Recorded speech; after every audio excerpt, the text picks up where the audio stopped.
na Bíblia. Pensei em alguma coisa para falar, para iniciar essa mensagem de hoje, para fazer uma introdução, fazer uma graça no começo, que eu costumo fazer, sobre graça de Deus. E eu não achei nada.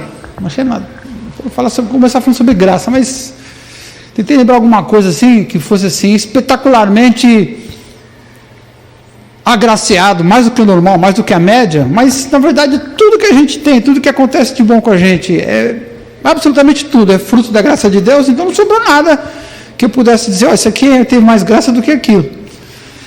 Então, por exemplo, sei lá, está vivo hoje, por exemplo, é graça de Deus? Você ter comida para comer em casa hoje é graça de Deus? Você está livre das trevas é graça? Ou você mereceu isso? Mereceu ser liberto? É graça, né? Você ter roupa nesse friozinho para se vestir, você ter alguma coisa diferente dos outros que torna você uma pessoa por si só merecedora de ter todo o suprimento? Não, isso também é graça de Deus, tudo é graça, né? Você tem filho, sim ou não? Sim ou não? Você tem, é graça de Deus ou não é? Você teve um pai e uma mãe que cuidou de você? Por causa do Reginaldo teve 2 famílias, né? Graciado 2 vezes. Quer dizer, tudo é graça de Deus. Mas aí, para a gente não perder o fio da meada, né? De repente um desavisado até, tudo é graça de Deus, mas dá para você explicar de novo o que é graça? Aí, se é as alturas do campeonato você não se lembra exatamente o que é graça de Deus. Graça de Deus é quando Deus olha para nós e vê que a gente não merece nada. Aliás, ele vê que a gente merece, mas merece ser punido, ser castigado, ser prejudicado pelo mal que a gente andou fazendo. Se fosse para colocar numa balança, a gente sairia em prejuízo, teria que pagar em vez de receber. Então Deus olha para a gente, graça quando Deus olha para a gente, enxerga essa condição, e mesmo assim vendo a gente sofrendo em uma outra necessidade qualquer, ele fala, puxa vida, esse cara merecia que eu tirasse o pouco que ele tem, mas ao invés de eu tirar o pouco que ele tem, eu vou acrescentar em cima do pouco que ele tem, muito mais do que ele precisa. Isso é graça de Deus. Diga graças a Deus. E esse verso 28 tem uma afirmação interessante. Aliás, eu vou te ensinar uma setinha aqui, não sei, acho que dá tempo, né? Rapidinho para você estudar a Bíblia. Se você, pastor, eu vou ler a Bíblia. Eu pegar os meus óculos e abrir a Bíblia e começo a cochilar. Tem gente que é assim, né? Quem de vocês é assim? Deixa eu ver, quem é assim? Quem está com esse problema lá? Quem é? Eu ia falar que era problema de velhice isso. Mas se levantou a mão, aí você quebrou meu argumento, né? É coisa de velho, né? Vai pegar a Bíblia ali, já qualquer coisa dorme, né? Cochila, né? Uma menina de 15 anos levantou a mão, vou dizer o que agora, né? Vou tirar uma sede quando você estiver lá na Bíblia e ficar cansado. Pega emprestado do seu sobrinho, do seu filho, do seu neto, sei lá. Pega emprestado os lápis de cor. E aí você lê a Bíblia. Lê um versículo. Faz teste só com um versículo, lápis de cor. Se você entender que Deus está proibindo você fazer alguma coisa, pare. Não onde, né? Como é que a gente vai atravessar a rua ali, voltar de carro, aí o farol vermelho, pare, não vá, né? Então, se Deus mandar você parar de fazer alguma coisa, você pega e risca de vermelho. Diga comigo, vermelho. Risca de vermelho, beleza. E se Deus mandar você fazer alguma coisa, você risca o quê? Não, risca de azul. Não sei porque na minha cabeça eu associei, não tem razão, a coisa é minha, né? Eu associei que para não fazer alguma coisa, quando eu comecei a usar esse método, eu não uso mais, né? A mente agora faz automático, mas no começo eu usava o vermelho, tudo que Deus proibia eu ficava de vermelho, né? No lápis de cor lá na Bíblia, né? E depois tudo que ele mandava eu fazer, né? Tipo, dê preferência em honra, né? Divida o seu pão, né? Ora pelos outros, eu colocava de azul. E quando tinha uma promessa, aí sim eu botava de verde, sei lá, talvez por verde se é a cor da esperança, enfim. Mas usando dessa técnica aí, olhando para esse versículo, qual a parte que você riscaria de azul? Por isso, recebendo nós um reino inabalável, retenhamos a graça pela qual sirvamos a Deus de modo agradável. Qual parte você grifaria de azul? Qual a primeira parte? Qual a parte? Qual é a ordem que Deus está dando aí? Qual é a ordem? Vou dar mais uma dica. Quando for difícil, você pensa nos verbos. Qual é o verbo aqui? Qual é o modo que demanda ação aqui? Por acaso, nesse versículo, Deus está mandando você ter algum tipo de ação? Sim ou não? Sim ou não? Sim. Que susto, né? E qual seria mesmo a primeira ação aí? Para fazer o que mesmo? Alô, pessoal, estamos com frio, o cérebro está com frio também. Receber o reino é o mandamento? Ou é a promessa? Qual a ordem aqui? Retenhamos está mandando você reter a graça, rapaz. Está mandando você segurar a graça. Quando você declara imposto de renda, declara, né? Tem gente que tipo, você olha, por exemplo, rapidinho ela faz o imposto dela porque quer receber primeiro, a Zuilda, né? E hoje eu vou pregar para os avarentos hoje. Te prepara-te para encontrar isso com o teu Deus, hein? Prepara. Sim, né? E aí? E o governo já falou que vai liberar o primeiro lote? Já? O quê? Está retendo ainda meu dinheiro? Às vezes o governo retém a restituição do imposto de renda. Então essa é a palavra que está aqui, ó. É segurar, é reter, é não liberar, né? É não deixar escapar. Então reter é agarrar. Aliás, eu gosto dessa expressão na própria língua portuguesa. E o grego, nesse caso, ficou para trás. O português é melhor do que o grego, né? A expressão agarrar. O que é agarrar? O animal é a águia que vem com a sua garra, e quando ela agarra, ninguém mais tira das suas garras. Então o que o texto está dizendo para você? Agarrar a graça de Deus, para você reter a graça de Deus, você segurar a graça de Deus, não deixar a graça escapar, aquilo que Deus já te deu, que Deus já te entregou nas tuas mãos, não deixe escapar. Muito bem, verso 28, porque recebendo nós um reino inabalável, retenhamos a graça de Deus. 29, por quê? Porque o nosso Deus é um fogo consumidor. Diga assim, ui, ai. Deus é um fogo consumidor. Eu acabei de te falar que tudo que a gente tem é graça. E se um dia, claro que eu estou dizendo isso porque a Bíblia fala, por exemplo, no capítulo 10 desse mesmo livro de Hebreus, fala ali da possibilidade de você largar a graça de Deus. Capítulo 10, depois você lê. Capítulo 6 também fala a mesma coisa. Fala da possibilidade de você largar a graça de Deus. Então estou te falando aqui porque o texto fala, o próprio texto de Hebreus fala, mas eu sei que você não vai fazer isso, amém? Você vai largar a graça de Deus? Não vai, mas o texto diz que você pode largar, por isso está dizendo para você agarrar a graça de Deus. Por quê? Porque Deus, o nosso Deus, é um Deus brabo, é um Deus que tem a sua ira, e Ele é um fogo consumidor. Também no livro de Hebreus diz assim, ai daquele que cair nas mãos do Deus vivo. Deus te dá um monte de graça, te deu vida, depois te salvou, te deu vida em abundância, depois te deu emprego, te deu comida, te deu saúde, te deu tudo que você precisava e até aquilo que você não merecia. Aliás, graça é isso, recebeu o que não merecia. Tudo que eu tenho não merecia, Deus me deu, mais do que eu precisava em muitos casos. E um belo dia, por alguma razão, você resolve virar as costas para a graça de Deus. Ai. Deus é Deus, cara, mas Deus não é palhaço. Está entendendo, sim ou não? Deus é brabo.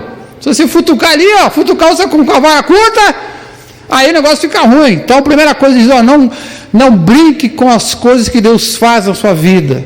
Se Deus te deu, retenha, porque se Ele te deu, tem um propósito. E tudo aquilo que Deus dá é abençoado. Como diz lá o Velho Testamento, a bênção de Deus, ela não traz tristeza, né? Ela só nos abençoa. E a bênção de Deus é poderosa, porque a bênção de Deus, você vai virar as costas, vai largar, vai abandonar, vai largar a mão, vai desgarrar da bênção de Deus. Não faça isso para não provocar Deus, porque nosso Deus é um fogo consumidor. Essa é a primeira razão. Segundo diz o verso 28 ainda, que é que não devemos desgarrar da graça, devemos reter a graça, porque é pela graça que servimos a Deus de modo agradável. Olha para mim, por gentileza, só uma primeira olhadinha aqui nos meus olhos azuis. Por que você deve reter a graça? Porque é a graça de Deus que permite que você sirva a Deus de uma maneira que o agrade. Alguém pode chegar diante de Deus do nada, e aí Deus, beleza? Sim ou não? Alguém pode dizer, e aí Deus, você que é Deus? Você que é Deus? Então, vamos conversar. Alguém pode chegar na presença de Deus assim, com a cara lavada, cheio de pecado, sim ou não? Não, você precisa primeiro ser chamado à presença do Rei, precisa ser separado por Deus, e precisa ser purificado, naquela visão famosa do profeta Isaías, você lembra disso? Ele diz assim, no ano do rei Urias, nem lembro, no ano que o rei morreu, foi isso que ele cita lá, capítulo 6 de Isaías, no ano que morreu o rei Uzias, eu fui elevado em espírito, ele diz lá, e eu vi a morada de Deus, e os anjos, os querubins, não é isso mesmo? Voavam, eram 3 querubins, voavam de um lado para o outro, e cada um tinha 6 asas. O que os anjos falavam mesmo? Santo, santo, santo é o Senhor dos exércitos, né? Deus é santo, é santo, é santo. Santo é o Pai, santo é o Filho, santo é o Espírito. Deus é um Deus santíssimo. Isaías diz assim, quando eu vi aquele negócio, o que eu falei para mim mesmo? O que Isaías falou para mim mesmo? Coitado de mim, porque os meus olhos viram o Senhor. Quer dizer, estou ferrado. Porque eu sou homem pecador, de lábios impuros, e de um povo pecador de lábios impuros. Como é que eu vou chegar perto de Deus? Como é que eu vou servir a Deus? Tem um jeito. Qual é o jeito? Eu preciso que a graça de Deus me alcance. E a primeira coisa que Deus faz é nos purificar através do sangue do nosso Senhor e Salvador Jesus Cristo. Diga graças a Deus. E aí depois que a gente está limpinho, para que a gente possa servir a Deus, Deus fala assim, agora que você pode chegar perto, eu vou te dar um presente. Você quer um presente? Aí Ele nos enche do Espírito dEle, e nos dá um monte de capacidade, um monte de talento, um monte de dons, um monte de oportunidade, um monte de coisas para que a gente possa servir a Deus. Isso vem da onde? Vem da graça de Deus, porque Deus não é obrigado a dar nada para absolutamente ninguém, mas Ele derrama graça sobre graça, como diz a palavra. Diga graças a Deus. Diz lá o verso 28 ainda, por isso, recebendo nós um reino inabalável, retenhamos a graça de Deus. Porque eu preciso reter, agarrar a graça de Deus? Porque pela graça de Deus, Deus me deu um reino. Antes eu fazia parte de qual reino mesmo? Segundo o livro de Colossenses. De qual reino que a gente era mesmo? Só para a gente se lembrar. Você era da onde? De onde você era mesmo? Da onde? Da onde você era mesmo? Da onde? Você pensava continência para quem mesmo? Para quem? Sim, Senhor, meu Senhor, para quem? Está lembrado ou não? Quando você era escravo do pecado, segundo a doutrina do apóstolo Paulo, aquele que é escravo do pecado está dominado pelo pecado porque é escravo do diabo, não é isso? Nós éramos escravos das trevas, mas um dia a graça de Deus nos alcançou. Ele nos libertou do império das trevas pela sua graça e nos transportou para o reino do Filho do seu amor, Jesus Cristo. Diga de novo, graças a Deus. Você estava nas trevas, amigão. Ia para o inferno, como diz o velho ditado, batendo palma pro capeta. Aí Jesus foi lá e pela graça e te libertou. E lá em Efésios capítulo 6, diz que nós que fomos alcançados pelas trevas, que fomos arrancados, como diz também o Evangelho de Mateus, né, como um forte, Jesus, o valente mais forte, foi lá, amarrou o valente mais fraco, roubou-lhe os bens que eram nossas vidas, nos colocou no reino de Deus e nos assentou, segundo Efésios capítulo 6, nos lugares celestiais em Cristo. Há uma certa autoridade espiritual sobre cada um de nós que alcançamos graça diante de Deus, há poder espiritual, e não só aquele poder mais visível, mais óbvio, por exemplo, de expulsar demônios, mas existe todo um poder no mundo espiritual, e a gente não usa o que a gente não entende, não sabe, não procura saber, não jejua, não está em conexão, porque se a gente soubesse a pontinha do poder que a gente tem, a gente ia ver o tamanho da graça, que a gente parece aquela coisa do elefante que foi criado esse pequenininho num circo, amarrado num poste, né? Agora ele tem 5 toneladas e está amarrado por uma corda. Se ele soubesse que aquela corda não segura ele, a gente é um elefante gigante cheio de força, mas a gente está preso, porque a gente não sabe o poder que a gente tem. Que poder é esse? É o poder espiritual que cada um de nós tem, porque foi dado pela graça de Deus. Diga, bendito seja o nosso Deus, mais uma vez. Diga, bendito seja o nosso Deus. E o dia, como diz a Bíblia, o último dos inimigos foi vencido. Qual é mesmo o último dos inimigos a ser vencido? Qual que é mesmo? Alguém falou? E até ofereci uma grana, mas eu peguei essa calça aqui hoje para usar. E era que eu meti a mão no bolso. Aí eu senti uma coisa esquisita na calça. Eu falei, Jesus, você quer uma barata? Uma lagartixa, um negócio meio fudido. Aí que eu pedi, meu Deus, dinheiro. O dinheiro seu na minha calça? Tá doido? Que dinheiro seu aqui, ó? Nem lembrava dessa grana aqui, hoje eu vou encher a cara de caldo hoje. Eu vou 10 caldos. E até ofereceu uma grana para quem falasse aí quem é o último inimigo a ser vencido, mas alguém já falou, perdeu o dinheiro. O último inimigo a ser vencido, quem é mesmo? É a morte. Um dia a gente vai vencer o último inimigo, que é a morte. Diz lá o livro de Apocalipse que o último inimigo, que é a morte, vai ser lançado no lago de fogo junto com o diabo, o capeta, as trevas, o anticristo, o falso profeta e todo mundo que não tem graça. Hein?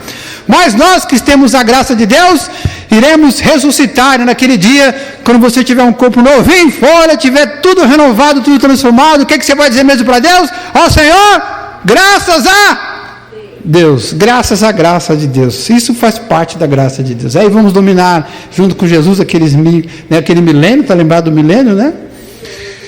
E como se isso tudo não bastasse, de vez em quando a gente, apesar de tudo que a gente já tem, e não precisava de mais, a gente é rebelde, né? Como diz aquela canção, a gente é levado pela nossa carne, a gente faz coisa errada, né? Como criança rebelde. e a gente se mete em encrenca. Mesmo assim, de vez em quando a gente se mete em encrenca, Deus vai lá e estende a mão e diz assim, ó, eu já tinha te dado um monte de graça sobre a sua vida. Era o suficiente. Mas você foi rebelde, fez coisa errada, e agora está arrependido. E agora tem um monte de consequências. Sabe que eu não tiro consequência. De forma geral, né? Não tira consequência. Mas de vez em quando, até algumas consequências Deus não tira no nosso caminho. Já é reparado, não? Que às vezes até algumas coisas que a gente fala assim, na moral, se eu fosse Deus, eu não tirava. Eu estou julgando a mim mesmo. Na moral, se eu fosse ele, essa nem eu tirava se fosse para mim mesmo. E Deus vai lá e tira e faz um pequeno milagre para nós, para ele, né? Porque para nós não tem pequeno milagre. Deus faz milagres em nossas vidas. Mateus capítulo 12, verso 28, Jesus diz assim, olha, se eu faço milagres, se eu expulso demônios, é porque é chegado a vocês o reino da graça de Deus. O reino de Deus está entre vocês. Por que a gente precisa reter a graça? Porque nos foi dado um reino inabalável. E tudo que faz parte do reino de Deus veio pela graça de Deus. Talvez agora você consiga entender. Aquela ilustração, aquela analogia, aquela parábola do sujeito que Jesus contou, que o sujeito que está trabalhando num campo, num terreno qualquer, limpando um mato lá, e de repente ele pega um machado e bate em algum lugar, ele sente uma coisa esquisita. Jesus contou essa história, esse caso, para ilustrar essa coisa do reino de Deus, da importância do reino de Deus. Ele bate ali, ele descobre, assim, é uma pedra, aqui eu estou carpindo aqui, não tem uma pedra, ele bate, ele descobre que não é uma pedra, que tinha um tesouro escondido. E Jesus falou assim, o reino de Deus é igual o camarada que está trabalhando no campo e descobre um tesouro escondido. Ele deixa ali o tesouro, vai correndo, pega a casa, pega o carro, pega os bens, pega tudo que ele tem, vende, volta, procura o dono do terreno, ligeiro, esperto, né? Quanto custa o terreno? R$1.000, R$10.000, R$1 milhão, já te dou aqui o que você quiser, toma. Aí ele compra, ele paga tudo, pega tudo que ele tem, vende e compra o terreno. E depois, agora o terreno é meu. Aí ele vai no terreno e pega o tesouro. Jesus diz, o reino de Deus é igual a esse camarada. Por que esse cara fez isso? Porque o tesouro é o reino de Deus. E o reino de Deus é uma coisa extraordinária. Ele nos foi dado pela graça de Deus. Diga graças a Deus. Por isso, recebendo nós um reino inabalável, retenhamos a graça de Deus, pela qual sirvamos a Deus de modo agradável. Quem entendeu, diga amém. Bem, se você tem que segurar o reino de Deus, segurar a graça de Deus, por causa do reino de Deus e tudo mais, a questão é, o que eu ainda preciso fazer na minha vida? Se Deus está dando uma ordem, retenha, segure o reino de Deus, segure a graça de Deus, o que eu preciso fazer para que eu possa ter aquela tranquilidade, aquela certeza de que eu estou fazendo o que eu marquei em azul, não era azul? Aquilo que eu escrevi, que eu risquei, retém a graça de Deus, é para reter a graça de Deus. O que é que eu tenho que fazer para eu ter certeza que eu estou obedecendo essa ordem que está escrita aqui no texto? Quais são as práticas que eu devo ter consciência de manter na minha vida para entender e ter aquela tranquilidade? Não, o fim está chegando, mas tudo vai dar certo, porque afinal eu sei que eu tenho mantido a graça de Deus na minha vida, eu tenho retido, eu tenho agarrado a graça de Deus. Quais são as práticas que garantem a mim mesmo que eu estou guardando e retendo a graça de Deus? Quais são? São duas, segundo o texto que a gente leu. A primeira delas é o amor. O amor. Eu acho que o frio deixou vocês meio devagar, olha a impressão minha. Ou foi o caldo de ontem? O que aconteceu? Vocês estão meio devagar, né? É, o frio? Vamos acordar. Você quer em pé um minutinho, por gentileza? Fique em pé só um minutinho aqui, ó. Vai para um minutinho em pé, um minutinho em pé. Só um minutinho. Vamos dar uma respirada em fundo para oxigenar os neurônios. Dá uma fungada, bem fungada para dentro assim, ó. Ah, diga assim, Deus é bom. Todo ser que respira, louve ao Senhor. Graças a Deus. Agora pode sentar, por gentileza. E continua prestando atenção. Vamos ver se a gente acorda agora. Oh, Jesus. Você não montou cedo hoje? Eu nunca te vi tão cansado como hoje, cara. Você está cansado hoje, hein? Foi pro sítio? Viajou? Não. Não, o bicho está cansado. O bicho está cansado. Quais são as práticas que eu devo manter na minha vida para ter aquela tranquilidade de saber que eu estou retendo a graça de Deus? A primeira delas é o amor fraterno. Capítulo 13, verso 1. Seja constante o amor fraternal. O amor fraterno. Amor sabe o que é, né? Eu sei o que é. É aquela paixão. Não. Você sabe, não vou explicar de novo. Você sabe que amor não é paixão, né? Aquela coisa de adolescente, né? De primeiro amor, não sei o que. Não é isso. O amor é quando você olha para alguma coisa, ou olha para alguém, e você cria uma apreciação por aquela pessoa, ou por aquela coisa, seja o que for. Mas não fica só na apreciação. Uma coisa que você olha e fala, caramba, isso aqui, não sei porquê, mas chamou minha atenção. Meus olhos foram atraídos para isso. Isso me preocupa. Isso tem minha atenção, ganhou minha atenção. Mas não fica só na teoria, fica na prática. O amor verdadeiro é quando você tem esse objeto da sua atenção, você está apreciando aquilo, e você acaba agindo, se comportando em função daquilo, para melhorar aquilo, para beneficiar aquilo, ou aquele. Se você gosta, por exemplo, de esportes, eu gosto de correr, então você acessa o site de corrida, se inscreve nas corridas, vê as marcas de tênis, procura nutrientes, quer dizer, vê os exercícios melhores, porque você é apaixonado por aquilo, mas não só apaixonado, você ama aquilo. Aquilo chama a sua atenção e você procura melhorar aquilo, ainda que você tenha um prejuízo. Mesma coisa com as pessoas, se você ama alguém, você vai querer o bem daquela pessoa, ainda que você tenha um prejuízo. Certo? As mamães, por exemplo, podem me ajudar nessa ideia, né? Não sei quantos de vocês que têm filho amamentaram, né? Eu lembro dos meus 3 filhos, né? Que a gente amamentou lá. E no começo, eu lembro que doía, né? O biquinho do peito aqui não doía? É isso ali. Doía, né? Eu ficava com dó, tinha vontade de dar o peito, mas não podia dar, né? Doía, né? Eu via só ali, oh Jesus, né? O dia o Fábio falou assim para mim, pastor, a Pamela está possuída. Eu falei, o quê? Ela foi possuída. Fábio, como? É porque a Bia era pequena, né? É porque ela foi dar de mamar e cada vez que a Bia pegava, ela fazia assim.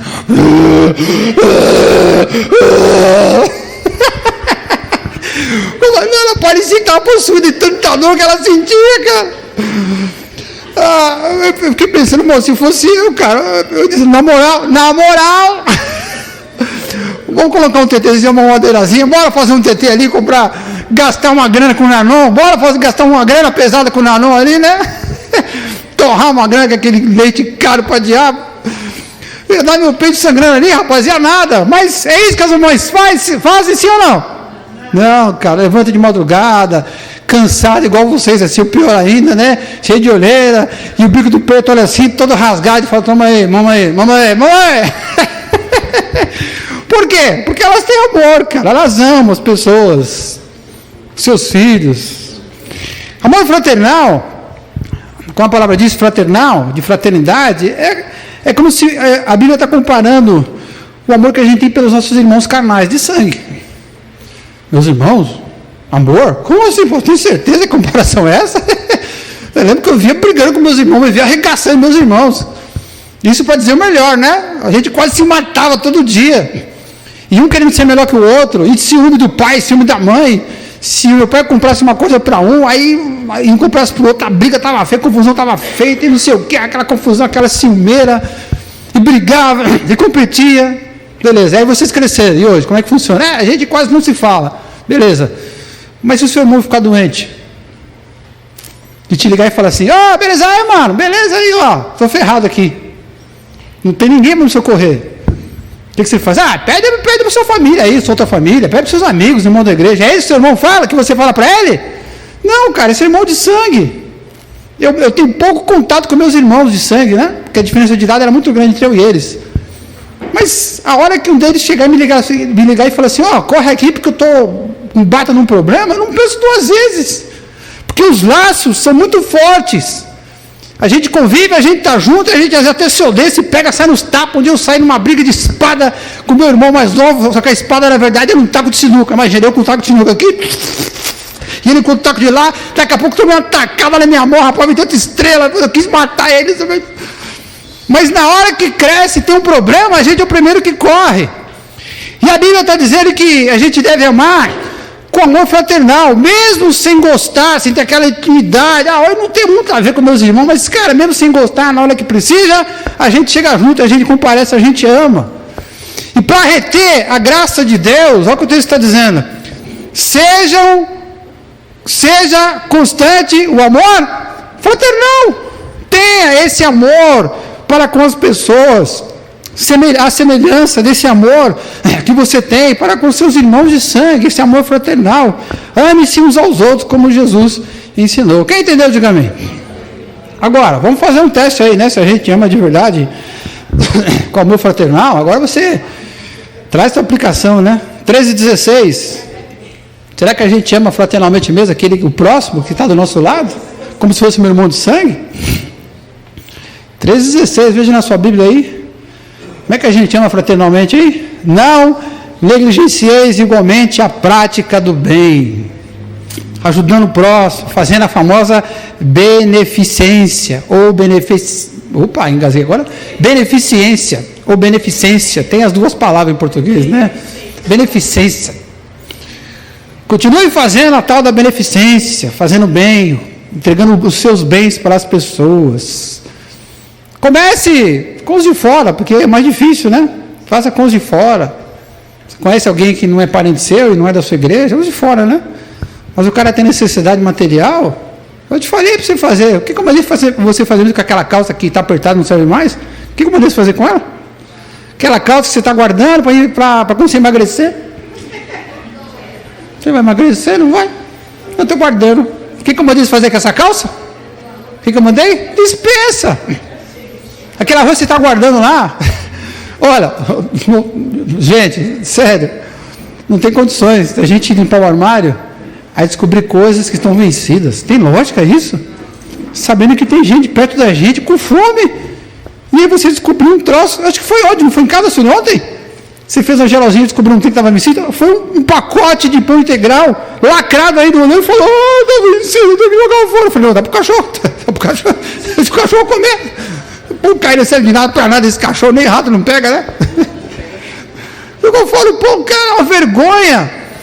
Ter comida no nosso armário vencendo e a gente ao nosso redor ali, que os de fora. Começa com os de fora. E depois também vai para os de dentro, para os da família e também da família espiritual, né? Eu vi alguém falar esses dias que pobre não troca de roupa, é roupa que troca de pobre. Né? Pobre não troca de roupa, roupa que troca de pobre, né? Olha as pessoas que você conhece da sua família carne de sangue, da sua família espiritual que é a igreja, de repente está todo mundo aqui numa boa, você fala, o Eli não vai precisar de uma roupa minha que eu tenho em casa, o Eli, mano, ele não precisa, né? Mas você não sabe. E se você souber, vai ficar com vergonha? Você fala, não, Eli, essa roupa aqui, você, na moral, Eli, dá para ele, né? Mas não faz igual aquele pastor que ganhou um terno. Ai, Jesus, eu vou falar mal dos outros, puxa vida. Mas enfim, né? O irmão chegou e falou assim, pastor, eu vou te dar um presente. Beleza, irmão, o que é? É um terno. Oh, tá bom. Mas é usado, tá? Não tem problema, né? Vamos ajudar o próximo, né? Ter amor fraternal, né? E aí pegou o terno, levou, recebeu no pacote. Aí levou para casa e foi para a mulher, põe na máquina e lava, né? Pra gente usar, beleza. Aí depois de uns dias, falou, e aquele terno que o irmão me deu, cadê o terno? Que terno? Aquele terno que eu ganhei do irmão da igreja lá, porque eu estava precisando, ele me deu um terno. Ah, aquele terno, ele desintegrou. Aí eu passo a mão na cabeça, como mulher que desintegrou? O que eu vou dizer para o irmão na igreja? Se rasgou ele na máquina, a máquina deu um pau? Não, desintegrou. Estava tão velho, que eu não pus na máquina, o bicho desintegrou, não sobrou nada. Não, cara, dá roupa boa para os outros. Esmola não. Não vai mandar esmola. Esmola não existe, não dá para existir esmola, as moedinhas. Dá coisa boa para os outros. Isso é amor fraternal. Aí, quando você faz isso, você está tendo amor fraternal. Beneficência é amor fraternal. O texto diz ainda, não negligencieis igualmente a prática do bem e a mútua cooperação. Diga comigo, mútua cooperação. O que é essa mútua cooperação? É aquela coisa, por exemplo, que a gente vê no mundo empresarial, no mundo profissional, né? Aquele funcionário que chega lá, faz o trabalho dele, e bate o cartão e vai embora, o que acontece? Nada dos recursos humanos. O cara só tem essa vidinha, ele não faz nada, ele entra lá, bate o ponto dele, faz só o trampo dele, pode cair o mundo ao redor no departamento dele, não faz nada. Fica só naquele tempo e vai embora. Tem futuro um cara desse? Não tem. Está faltando iniciativa, mas antes da iniciativa está faltando amor ao próximo, porque aquela pessoa que está do lado com ele ali trabalhando, não é só um concorrente para uma vaga de chefe, é um ser humano, que às vezes está apertado, precisando de uma força ali, às vezes passou a noite acordado com um problema, sei lá, e não está trabalhando bem, e tem um prazo para entregar um relatório. Então começa ali na nossa vida profissional, mas também tem que ir para a nossa vida particular, começando a nossa própria família, né? Vou falar mal dos outros de novo. Puxa, hoje eu estou... A língua é, como eu disse, Tiago mesmo? Água? Não quero não. Água só pode jogar na cabeça aqui, né? Quando você tem um filho, por exemplo, só um exemplo, tá? De 21 anos, né? E você, por amor fraternal e sacrificial, e aí ele precisa de um exame, por exemplo, o cara não tem iniciativa, você vai e marca para ele o exame, sabe? sem ele pedir porque ele precisa, e aí depois ele fica sabendo que você marcou o exame, não te agradece, mas ele descobre que está no dia que ele não pode ir, ele chega e fala, você marcou errado. E mesmo assim o cara continua a ajudar esse filho, é só um exemplo, tá? Isso é amor? Então, ame a sua família. Olha, e ame, inclusive, olha para mim por gentileza aqui, ó. Ame até, por incrível que pareça, é incrível o que a Bíblia manda a gente fazer, né? Ame até os irmãos da igreja. Ajude até os ministérios dos outros. Como diz minha mãe, né? Nos seus quase 350 anos de idade, venha, tem gente que venha o vosso reino. Não pode ser assim, cara. Tem que ajudar todo mundo, até os de dentro e os de fora. Diga amém, amém, amém, amém. 13:2. Não negligencieis a hospitalidade. Diga comigo, não negligencie a hospitalidade, pois alguns, praticando-a sem o saber, acolheram a anjos. Olha que coisa interessante. Anjos? Como é esse negócio aí, ó? Vou te dar, são vários exemplos, só para ilustrar. Aqueles que um dia viriam ser o pai e a mãe de Sansão, eles tiveram uma visão, apareceu uma pessoa na casa deles. Depois você procura na Bíblia e vê lá no livro de Juízes, lá a história. Eles estavam lá, aí o anjo apareceu para a mulher, deu um recado, e ela entendeu que era um anjo, mas naquele tempo o anjo parecia um homem, ninguém sabia se era um sujeito ou se era um anjo, ninguém sabia, mas apareceu uma pessoa do nada, e ela entendeu que era um anjo, que era um mensageiro de Deus. Beleza. Falou para o marido, e o marido não acreditou. Um dia ele aparece o marido também. E aí, como o anjo aparece, você começa a ler o texto, é coisa curiosa, o anjo aparece, que era Deus ali, né? A manifestação visível de Deus na forma do ser humano. Ele fala assim, entra aqui na minha casa e senta aqui que eu vou fazer uma coisa para a gente comer. Olha que coisa curiosa. E aí vai lá, prepara um animal, e a hora que ele põe na mesa para comer, desce fogo do céu e consome aquilo. Aí os olhos do camarada se abrem, ele percebe que não era um ser humano, era um anjo. Aí ele fica assim, ele fala para a mulher, ixi, vimos um anjo, vimos Deus. E aí Hebreus diz assim, olha, algumas pessoas sem saberem, hospedaram anjos. Então não negligencie a hospitalidade. E aí, pastor, pode ser que apareça um anjo lá em casa? Pode ser. O problema é que você só vai descobrir quando ele estiver vazando, né? Se você descobrir antes, você me liga. Posso usar, não pode ligar, cobrar que eu atendo, que eu vou correr, que eu quero ver esse cara também. Mas às vezes, cara, fazendo uma comparação com o Velho Testamento, quando aquela coisa do contexto cultural, do abrigo do fugitivo, que eu te contei aqui esses dias, lembra? Que é tipo do Oriente Médio, né? Quando a casa era aberta, a intimidade da casa era aberta. Isso é uma coisa complicada de você abrir a sua casa. Mas hoje, com a vida que a gente leva, a gente mal tem tempo de ir na casa dos parentes, ou da mãe ou do pai, né? Toda vez que eu vou na casa da minha mãe, ela fala, você faz tempo que não vem aqui, né? Eu vou morrer, você vai ver, né? Já aquela chantagem, né? Que mãe costuma fazer, né? Você vai ver, né? Ultimamente tem reclamado muito não, ela está melhorando. Cada vez que eu vou lá eu falo assim, Senhor, não deixa minha mãe brincar comigo não. Toda vez que eu... Aí eu procuro ir mais vezes, né? Mas não é... Hoje com o tempo que a gente não tem, a gente tem dificuldade até de visitar a mãe da gente quando mora mais ou menos longe. Imagine ficar um na casa do outro ou receber alguém estranho em casa. Beleza. Mas no dia a dia, entende o que eu estou te falando? No dia a dia, a gente vive se trombando com pessoas, a gente vive interagindo com pessoas. É como se todo dia alguém batesse na nossa porta e dissesse assim, abra sua intimidade para mim, o que tem de gente, que precisa de alguém para ser amigo e não tem, porque não tem amigo, está cheio de gente. E o que você tem que entender nesse texto aqui, seja hospitaleiro, seja amigo das pessoas, abre o seu coração para as pessoas, para os relacionamentos, não se feche em si mesmo, não se em si mesmo, que de repente... Pode ser que você abrigue alguém no seu coração e essa pessoa vira um anjo. Já teve um amigo que você, quando começou aquela amizade, você fala, colega, né? Mas de repente aquele coleguismo foi se aprofundando, aí virou um baita de uma amizade, e de repente aquela pessoa que do nada apareceu do nada e parecia que não era nada aquele relacionamento, quando você mais precisou por conta daquele relacionamento, você abriu o seu coração, abriu sua intimidade para aquela pessoa, então aquela pessoa entrou, começou a fazer parte da sua vida, e de repente ela foi uma bênção de Deus na sua vida. Você lembra de alguém assim, cara? Você teria perdido essa bênção, este anjo que veio te ajudar, literalmente, se você não fosse hospitaleiro. Então a Bíblia diz, mantenha a hospitalidade. Diga amém. Diz o verso 3, lembrai-vos dos encarcerados. Para praticar o amor fraternal, eu preciso me lembrar dos encarcerados, como se preso com eles, dos que sofrem maus tratos, como se com efeito vós mesmos em pessoa fosseis maltratados. Quer dizer, para praticar o amor fraternal, eu preciso ter solidariedade com o sofrimento das pessoas. Preciso ser solidário com as pessoas que sofrem. Se conhece alguém que está em cana, vai visitar, velho. Eu sei que é difícil, para a mulher é pior, né? Aquela coisa da como é que chama? A revista íntima, né? Negócio constrangedor, esquisito.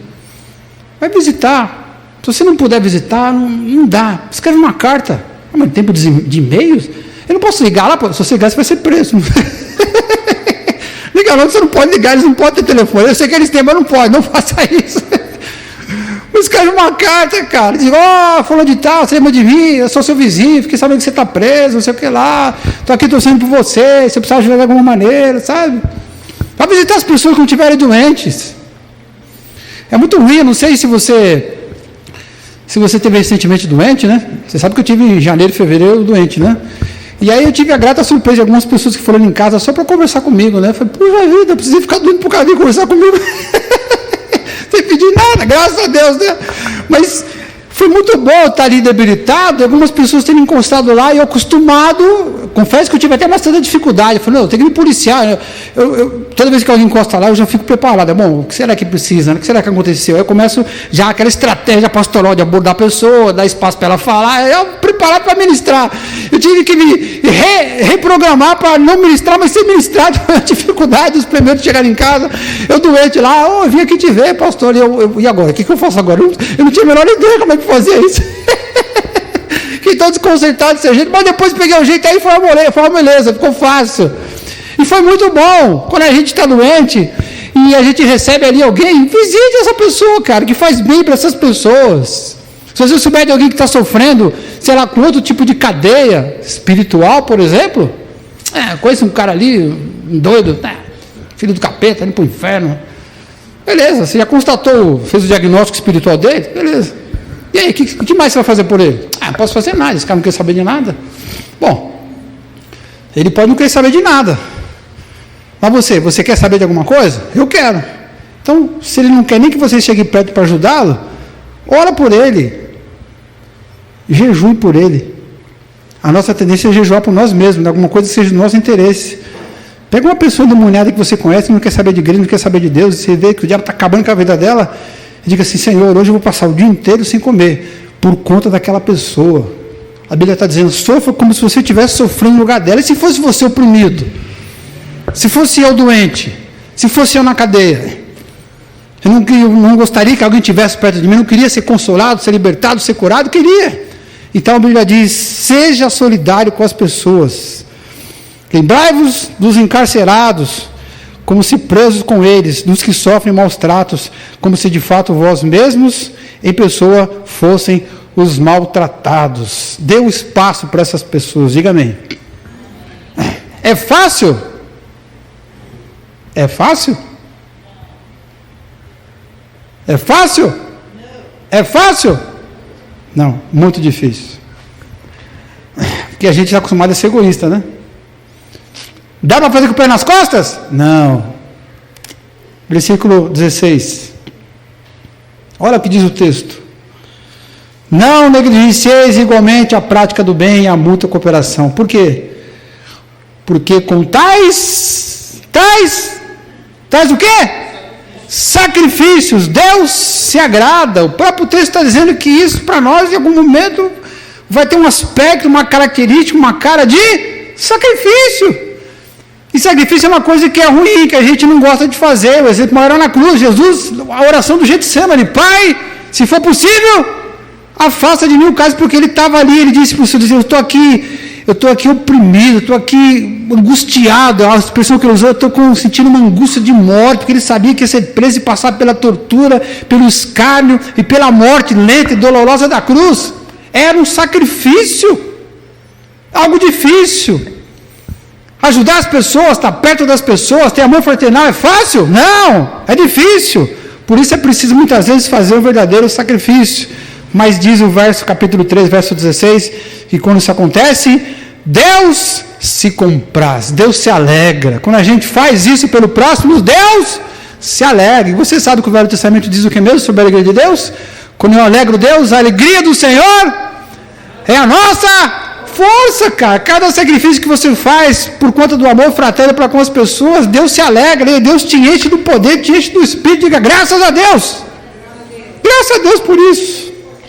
Por isso, irmãos, recebendo nós o reino inabalável, retenhamos a graça pela qual sirvamos a Deus de modo agradável. Como? Seja constante o amor fraternal. Diga amém.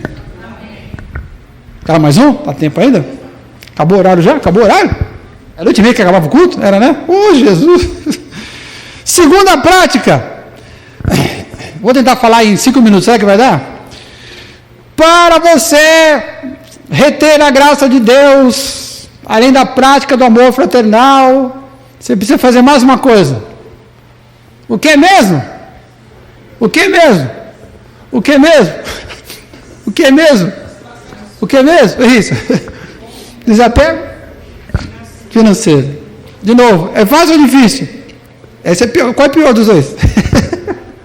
Qual exige mais sacrifício? Verso 6. Assim, confiantemente, assim afirmemos confiantemente: o Senhor é o meu auxílio, não temerei. Que me poderá fazer o homem? Vamos afirmar que nada vai nos abalar e sempre confiaremos em Deus. Por quê? Porque o homem não pode fazer contra nós absolutamente nada. Vamos confiar em Deus. Por que o texto está dizendo isso? Porque as pessoas são más, os homens são maus, os seres humanos são maus, uns para com os outros. Não sei se você sabe, por exemplo, mas lá no todo ML que se preze, tem lá aquelas funerárias para do ML, né? E tem, como é que eles chamam? Tem uma palavra, não sei se é urubus, caça-carniça, alguma coisa. Tem um papo de defunto, acho que é isso aí, papo de defunto. Cara, imagina, você perdeu alguém que você ama, você está lá no ML para resolver uma papelada, você acabou de sair de lá, tem um desgraçado papo de defunto ali, nem esperando você apaziguar a tua dor, e vendo aquele momento de desespero, que a morte geralmente vem de surpresa, né? E que quer te pegar desprevenido para você não raciocinar direito e gastar mais do que deveria. Às vezes o cachorro custa 300 pau, o cara te vende por 3 mil. Papa de defunto, desgraçado. Por que o ser humano faz isso? Porque ele é mau. Mas para aliviar, para não ficar pesado, né? Você sabe que eu fiz um óculos, né? Acabei de sair do médico. Eu nunca vi nada tão feio na minha vida. Eu já vi você sair do oftalmologista e alguém fala assim: olha, tem uma ótica aqui, você pode ter lá, ou a pessoa te encaminha, ó, a gente tem aqui. Já está errado, né? É um assédio financeiro. Mas dessa vez foi pior. Eu falei: meu, que desumanidade comigo, aqui sofrendo dos olhos. Eu saí, não me deram a receita, o médico fez a receita e falou: você pega a receita na outra sala. Como assim na outra sala? Na outra sala. E quando eu cheguei na outra sala, uma pessoa: vem comigo aqui, já me jogou dentro da ótica. Eu falei: meu Deus do céu. Eu falei: aquele dia que eu estava meio frágil, meio doente, né? Falei, quem sabe o zóio que está matando meu coração, né? Fragilizado. Eu comprei a moça, aí eu assim, não quero. Eu comprei os óculos, não funcionou. Funcionou os óculos depois? Claro que não. Por que essa maldade toda, cara? O pior é que não é só os outros que nos prejudicam. Às vezes, a gente mesmo se prejudica. Não é só o papo de defunto ou essas clínicas de oftalmologista sem escrúpulo que exploram a gente, sabe? Às vezes a gente mesmo trabalha contra o nosso próprio patrimônio financeiro. Quando você, por exemplo, tem cartão de crédito, no dia que vem essa fatura, você diz assim: esse mês está meio apertado, vou pagar só o mínimo. Aquilo vai virar uma bola de neve, os juros assim extorsivos, um absurdo, né? Às vezes a gente mesmo se prejudica. E quando você fala assim: eu preciso comprar uma ferramenta aqui, eu uso essa ferramenta todo dia para trabalhar, mas é tão cara essa ferramenta. Mas eu descobri uma outra aqui que é mais baratinha, uma paralela, é 1/3 do preço da boa. Como eu uso todo dia, eu vou comprar essa aqui só para quebrar um galho. E no final você faz as contas, você comprou 50 daquela ferramenta de terceira linha, que seria o preço de comprar às vezes 5 da nova, da primeira. Quer dizer, eu mesmo prejudico, cara. Mas se eu estou debaixo da graça de Deus, será que alguém pode fazer o mal para mim? Será que eu mesmo posso fazer o mal para mim? De novo, verso 28. Por isso, recebendo nós o reino inabalável, retenhamos a graça. Se eu estou retendo a graça de Deus, será que alguém vai me roubar? Será que eu mesmo vou me roubar se eu estiver retendo a graça de Deus? O que você acha? Você acha que isso é possível? Diz o verso 6, vamos afirmar, se estivermos segurando firmemente a graça de Deus, o Senhor é o meu auxílio, não temerei, que poderá me fazer um homem? Nada! Absolutamente nada. Por quê? Porque se eu estou debaixo da graça de Deus, se eu entendo que é a graça de Deus, eu sei que não é mérito, eu sei que Deus vai me deixar largado, que eu preciso confiar em Deus e eu tenho que ter essa tranquilidade. Se a graça de Deus é maior do que tudo, até das burradas financeiras que eu fizer, por que eu vou ter medo de qualquer outro problema financeiro? Sabe o que vai acontecer? Se eu agarrar a graça de Deus entendendo o que ela é, eu vou deixar de ser egoísta, por exemplo. Eu vou deixar de ser materialista, por exemplo. Eu vou deixar de pensar só em mim, por exemplo. Eu vou chegar naquela condição que eu chamei de desapego financeiro. Se eu entendo que é a graça de Deus, eu vou passar a ser um cara completamente, financeiramente falando, desapegado. Eu tinha, acho que 20 anos de idade, tinha acabado de sair do emprego, aí recebi uma grana, aí pegar um ônibus por emprego, e gastar alguma coisa com ele, daqui a pouco o dinheiro sumiu. Falei, cara, e agora?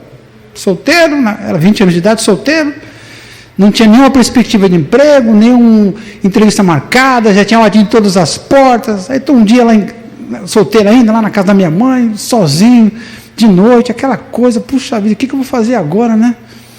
Aí peguei a caneta, eu fui fazer umas contas ali, pegar as últimas moedas para pagar as últimas continhas que eu tinha para pagar com o resto que tinha sobrado, separei o dinheiro, foi bom, e agora? E lembrei de uma coisa também, né? Eu tinha separado de tudo que eu recebi, eu tinha separado a parte para entregar na igreja, que era o dízimo, né?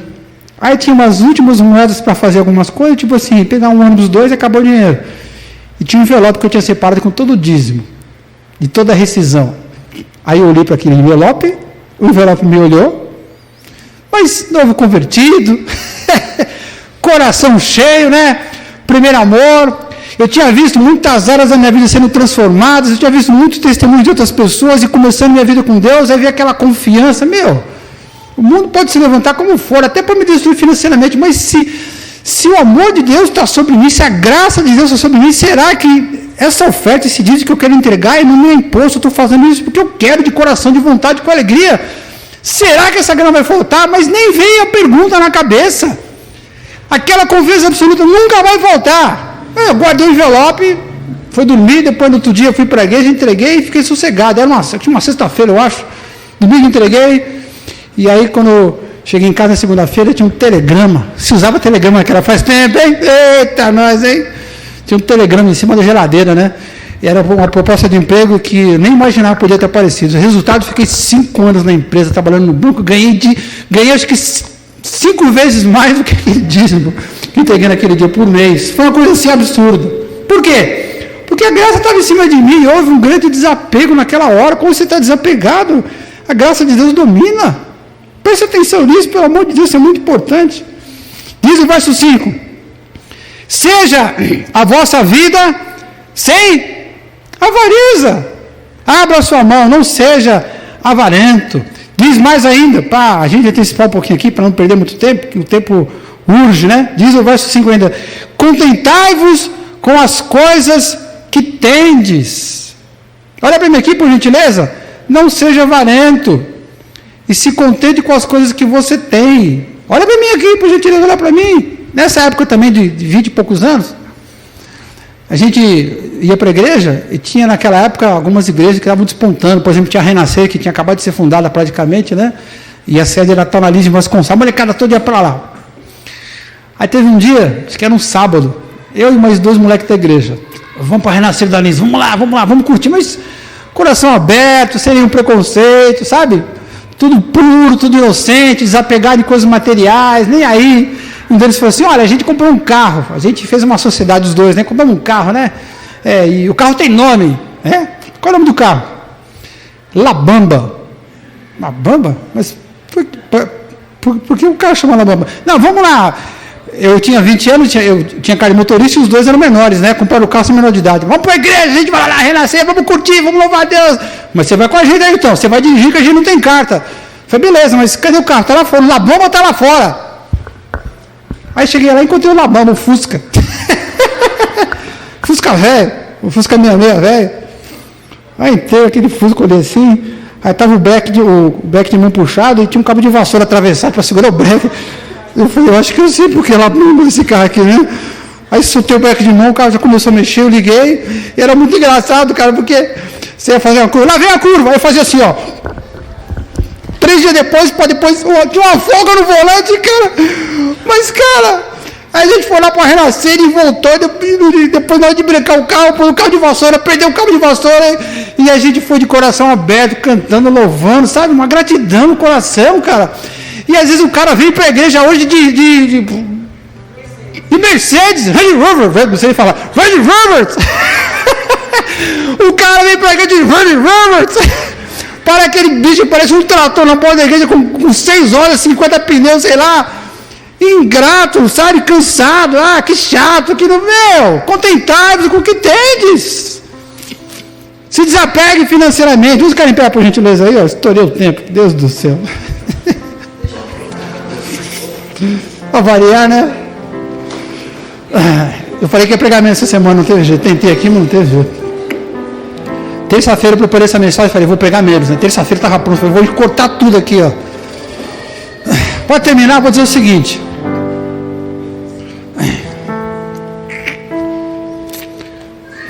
Um dia, o Jacó se encontrou com o anjo, lembra disso? Aí o que ele fez mesmo? O que Jacó fez com o anjo? Segurou o anjo, né? Segurou o anjo, né? E fala o que para Deus mesmo aí na pessoa do anjo, na imagem do anjo?